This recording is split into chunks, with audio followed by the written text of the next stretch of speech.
ભુજ શહેરના સંસ્કૃત પાઠશાળા ખાતે શંકરભાઈ સચદેના અધ્યક્ષ સ્થાને શિક્ષક દિન નિમિત્તે બિદડા ખાતે શિક્ષિકા તરીકે ફરજ બજાવી ચૂકેલા રૂક્ષ્મણીબેન ભવાનજીભાઈ રાજગોરનું વિશેષ બહુમાન કરવામાં આવ્યું હતું।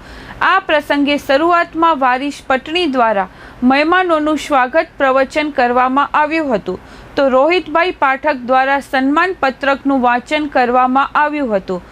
આ પ્રસંગે શંકરભાઈ સચદેના જણાવ્યા પ્રમાણે આ સન્માન આપણા સદભાવનાની વાત છે। આપણા સમાજમાં માતા પિતા પછી સન્માનની આદરણીય ગુરુ શિક્ષકને ગણવામાં આવે છે તો જેમનું સન્માન થયું હતું તેમના પુત્ર તેમજ તેમનો પરિવારના સભ્યો પણ ભાગ્યશાળી હોવાનું અને આ કાર્યક્રમ ઐતિહાસિક હોવાની વાત કરી હતી અને તેમના જીવનમાંથી આપણે સૌ પ્રેરણા લઈએ તેમ જણાવ્યું હતું।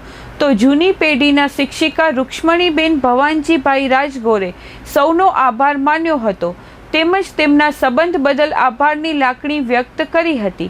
તો આ પ્રસંગે શંકરભાઈ સચદે, સંસ્કૃત પાઠશાળાના સંચાલક વિભાકરભાઈ અંતાણી, હિમાંશુભાઈ અંતાણી, ક્ષમાબેન વેદ, આશાબેન સ્વાદિયા, દર્શનાબેન મુનશી, કામિનીબેન માકણ, કલ્પનાબેન રૂપાણી, શીતલબેન ગોળ, તો સહકાર સેવા મંડળના પ્રમુખ જહીર સમેજા, માલસીભાઈ માતંગ, કિશોરભાઈ મચ્છર તેમજ સંસ્કૃત પાઠશાળાના બાળકો દ્વારા વ્યવસ્થા સંભાળવામાં આવી હતી, જ્યારે આભાર વિધિ પારુલબેન બુચ દ્વારા કરવામાં આવી હતી।